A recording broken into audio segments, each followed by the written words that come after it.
जय शिवराय मित्रांनो, जून, जुलै व ऑगस्ट या महिन्यामध्ये मोठ्या प्रमाणामध्ये शेतकऱ्यांच्या शेतीपिकाचं नुकसान झालं होतं आणि याच शेतीपिकाचं नुकसान झाल्यामुळं राज्यातील जे काय राज्य शासन असेल तर त्यांच्या माध्यमातून राज्यातील एकूण 24 जिल्ह्यातील शेतकऱ्यांना ही अतिवृष्टी नुकसान भरपाई मंजूर करण्यात आली होती आणि तेथील सर्व शेतकऱ्यांना हेक्टरी 13,600 कुणाला 13,500 राशी अनुदान हे शेतकऱ्यांसाठी मंजूर करण्यात आलं होतं.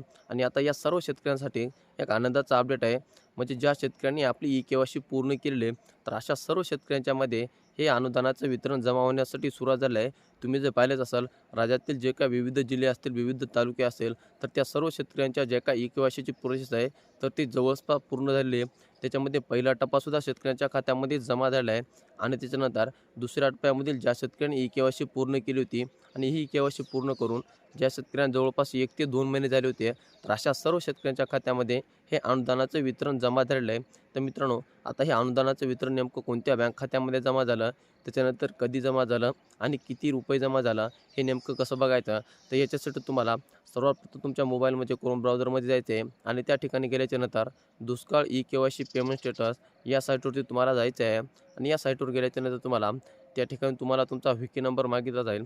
तर हा व्ही-के नंबर नेमका कुठून मिळाला, तर मित्रांनो, ज्या ठिकाणी तुम्ही तुमची ई-के-वाय-सी केली आहे तर त्यांच्यामार्फत तुम्हाला एक पावती दिली जाते.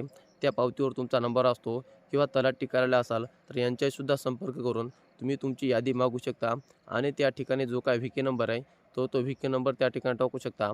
हा व्ही-के नंबर टाकल्याच्यानंतर तुम्हाला सबमिट लाल या बटनवरती क्लिक करायचं आहे आणि या बटनवर क्लिक केल्याच्यानंतर त्या ठिकाणी तुम्हाला तुमचं नाव, तुमचं गाव, तुमचा गट नंबर, त्याच्यानंतर तुमच्या नाव किती पैसे जमा झाले, कोणत्या बँक खात्यामध्ये जमा झाले आणि किती रुपये जमा झाले याची संपूर्ण अशी माहिती त्या ठिकाणी तुम्हाला दिलेली आहे. मित्रांनो, अशा पद्धतीने तुमचं अनुदानाचं रक्कम नेमकं तुमच्या खात्यामध्ये जमा झाली का नाही, ते कशी जमा झाली, कोणत्या बँक खात्यामध्ये जमा झाली, तर अशा पद्धतीने तुम्ही पाहू शकता. आता याच्यानंतर जे काय उर्वरित शेतकरी आहेत की ज्यांचं अद्याप देखील त्या यादीमध्ये नाव आलं नाही किंवा यादीमध्ये नाव आलं, के-वाय-सी केली, अजून देखील पैसे जमा झाले नाही, तर अशासुद्धा सर्व शेतकऱ्यांच्या खात्यामध्ये लवकरच पैसे जमा होणार आहेत. आणि ज्या शेतकऱ्यांचं यादीमध्ये नाव आलं आहे तर अशा सर्व शेतकऱ्यांनी आजच आपल्या तलाठी कार्यालयाशी संपर्क करा आणि तुमचे नाव यादीमध्ये टाकून घ्या.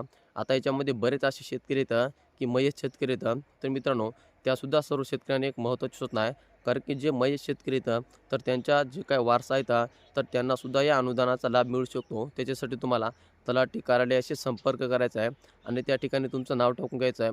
जर त्या वारसदाराला त्याला 2 किंवा 3 मुलं असतील तर कोणातरी एकाच्या नावानं पैसे घेता येतात.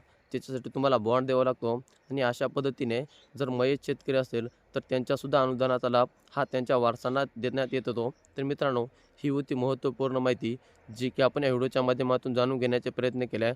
चला तर मित्रांनो, भेटत राहू नवीन माहितीसह नवीन व्हिडिओसह. धन्यवाद.